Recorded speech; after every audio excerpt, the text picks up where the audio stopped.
नमस्ते बच्चों। हम लोगों ने भाग 2 तक पढ़ा था। आज हम लोग भाग 3 पढ़ेंगे। भाग 3 के अंतर्गत संधि प्रकरणम पठिष्यामः। संधि प्रकरण पढ़ेंगे, अर्थात आज हम लोग एक नया अध्याय पढ़ेंगे जिसका नाम है संधि प्रकरण। अद्य वयं संधि प्रकरणं पठिष्यामः। संधेः त्रयः भेदाः भवन्ति। संधि के 3 भेद होते हैं। स्वर संधि, व्यंजन संधि, विसर्ग संधिश्च। स्वर संधि, व्यंजन संधि और विसर्ग संधि। वयं त्रिषु संधिषु अद्य स्वर संधिं पठिष्यामः। आज हम लोग स्वर संधि पढ़ेंगे।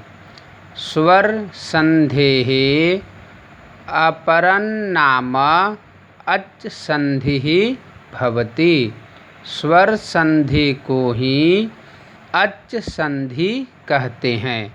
हिंदी भाषा में स्वर संधि बोलते हैं और संस्कृत में अच् संधि कहते हैं। अच् शब्द का अर्थ स्वर होता है। अच् प्रत्याहार है, अतः अच् संधि को स्वर संधि कहते हैं। सर्वप्रथम संधि। संधि शब्द का अर्थ होता है जोड़ना। स्वर संधि। स्वर संधि की परिभाषा: एक स्वर के साथ दूसरे स्वर के मेल होने से जो परिवर्तन होता है उसे स्वर संधि कहते हैं। स्वर संधि किसे कहते हैं? स्वर संधि किसे कहते हैं? एक स्वर के साथ दूसरे स्वर के मेल होने से जो परिवर्तन होता है उसे स्वर संधि कहते हैं। अर्थात एक स्वर वर्ण का दूसरे स्वर वर्ण के साथ मेल होने से उन दोनों मिलकर के एक नया वर्ण बन जाता है, उसे स्वर संधि कहते हैं। आगे हम लोग उदाहरण के द्वारा समझेंगे। पुनः स्वर संधेः अष्टभेदाः भवन्ति। स्वर संधि के 8 भेद होते हैं। कौन कौन से हैं? दीर्घ संधि, गुण संधि, वृद्धि संधि, यण संधि, अयादि संधि, पूर्व रूप संधि, प्रकृति भाव संधिश्च। ये 8 भेद हैं।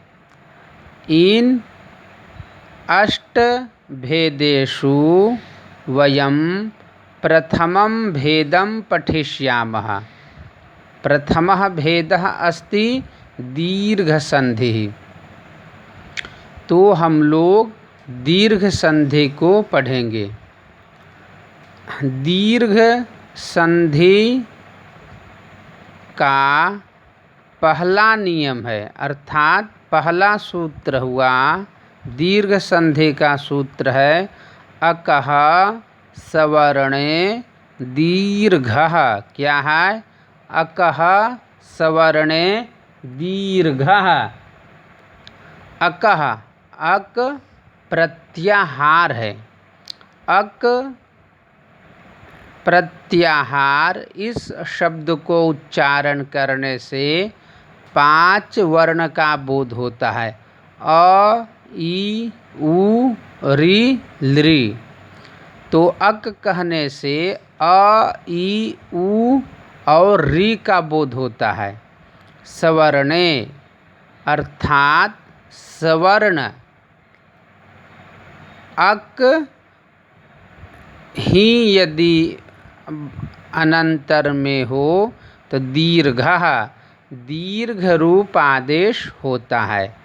अकः सवर्णे दीर्घः, इसका हम लोग परिभाषा पढ़ते हैं। यदि अ, ई, उ और री के बाद क्रमशः अ, ई, उ और री आवे तो दोनों के स्थान पर एक दीर्घ रूप आदेश होता है। नियमः, हम लोग नियम के द्वारा स्पष्ट करते हैं।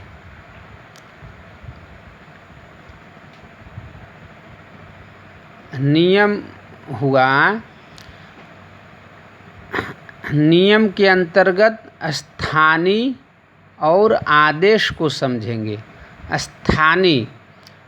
स्थानीय होता है जिसके जो स्थानम अस्ति यस्य सह स्थानीय, स्थान है जिसका, तो स्थानीय के जगह पर स्थानीय जो है उसके स्थान पर जो आदेश होगा उसे हम आदेश कहेंगे। जैसे अ, आ प्लस आ अथवा आ प्लस आ बराबर आ,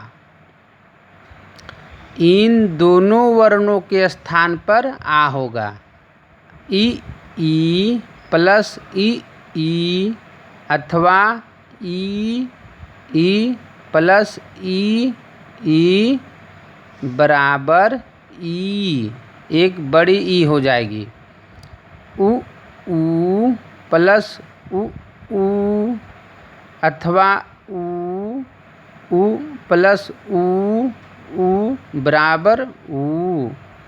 री प्लस री अथवा री प्लस री बराबर री। आदेश हो रहे हैं 4 वर्ण है, आ, ई, उ, री। चूँकि हम लोग दीर्घ संधि पढ़ रहे हैं तो आदेश जो होगा वे दीर्घ अक्षर होंगे, वे दीर्घ वर्ण होंगे। तो ये देखिए 4 वर्ण जो है आदेश होने वाले सभी दीर्घ वर्ण है। इन चारों वर्णों का नाम दीर्घ संज्ञक वर्ण भी कहते हैं। क्या बोलते हैं? दीर्घ संज्ञक वर्ण। उदाहरणानि, अब हम लोग उदाहरण के द्वारा स्पष्ट करेंगे। संधि जब हम संधि में 2 शब्द होते हैं, संधि में 2 शब्द होते हैं, दोनों शब्द मिलकर एक शब्द बन जाता है, इसी को हम संधि कहते हैं। और दूसरा होता है विच्छेद। विच्छेद शब्द का अर्थ होता है खंडित करना, विच्छेद करना, 2 शब्दों में बांटना। संधि में जो 2 शब्द है उन दोनों शब्दों को विच्छेद के द्वारा हम प्रदर्शित करते हैं, हम दिखाते हैं कि उन शब्द में कौन 2 शब्द है, उसी को हम विच्छेद कहते हैं। तो विच्छेद का अर्थ होता है दो शब्दों को विभाजित करना, दोनों शब्दों में विभाजित करना। उन दोनों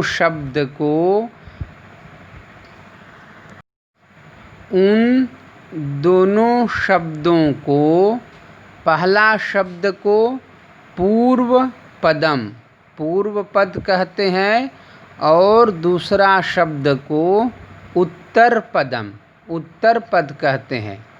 संधि में जब हम विच्छेद करेंगे तो प्लस का चिन्ह देंगे। उदाहरण के द्वारा हम स्पष्ट करेंगे। जैसे विद्यालयः,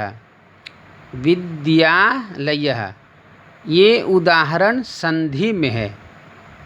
हम लोग संधि से विच्छेद करेंगे, अर्थात विद्यालयः इस शब्द में दो शब्द है। वे कौन कौन से दो शब्द हैं, इनको विच्छेद के अंतर्गत दर्शाएंगे। तो इसका विच्छेद होगा विद्या प्लस आलयः। क्या होगा?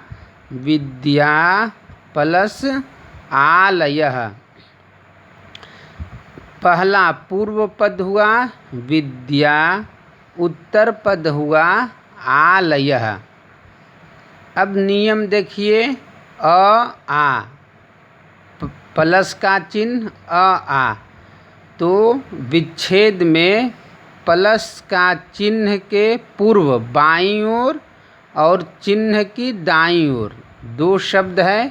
बाईं ओर जो शब्द है उसका नाम हुआ पूर्व पद, दाईं ओर जो शब्द है उसका नाम हुआ उत्तर पद। तो पूर्व पद का अंतिम वर्ण आ है।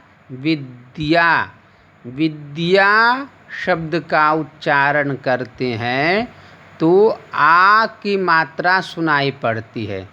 तो पूर्व पद का अंतिम वर्ण अक्षर हुआ आ। उत्तर पद का पहला अक्षर हुआ आ। नियम देखिए, आ पूर्व पद के अंतिम वर्ण में अ हो अथवा आ। उत्तर पद का पहला अक्षर अ हो अथवा आ, दोनों को मिलाएंगे तो एक दीर्घ रूप आदेश होगा, आ होगा। अतः संधि होगा विद्यालयः। क्या होगा संधि? विद्यालयः। यद्यपि विद्यालय शब्द का विच्छेद करेंगे तो विच्छेद होगा विद्या प्लस आलयः। क्या होगा? विद्या प्लस आलयः। संधि क्या होगा? विद्यालयः। ये आ और आ, इन दोनों वर्णों के स्थान पर एक वर्ण आ हो गया आदेश, अतः विद्यालयः। दूसरा उदाहरण देवालयः। क्या है? देवालयः। विच्छेद होगा देव प्लस आलयः। क्या होगा? देव प्लस आलयः। नियम देखिए, पूर्व पद का अंतिम वर्ण हुआ देव, व में अ की मात्रा। उत्तर पद का पहला अक्षर हुआ आलयः, में आ की मात्रा। तो देव में व में अ और आलय का अ और आ दोनों को स्थान पर एक दीर्घ रूप आदेश हुआ आ। क्या संधि होगा? देवालयः। देवालयः इस शब्द का विच्छेद क्या होगा? देव प्लस आलयः, क्या होगा? देव प्लस आलयः। शिवालयः, क्या होगा? विच्छेद। शिव प्लस आलयः, क्या होगा? शिव प्लस आलयः। इन उदाहरणों को हम विच्छेद करते समय नियम को ध्यान में रख करके विच्छेद करेंगे तो अशुद्धियाँ कम होगी। दयानंदः, क्या होगा? विच्छेद। दया प्लस आनंदः, क्या होगा?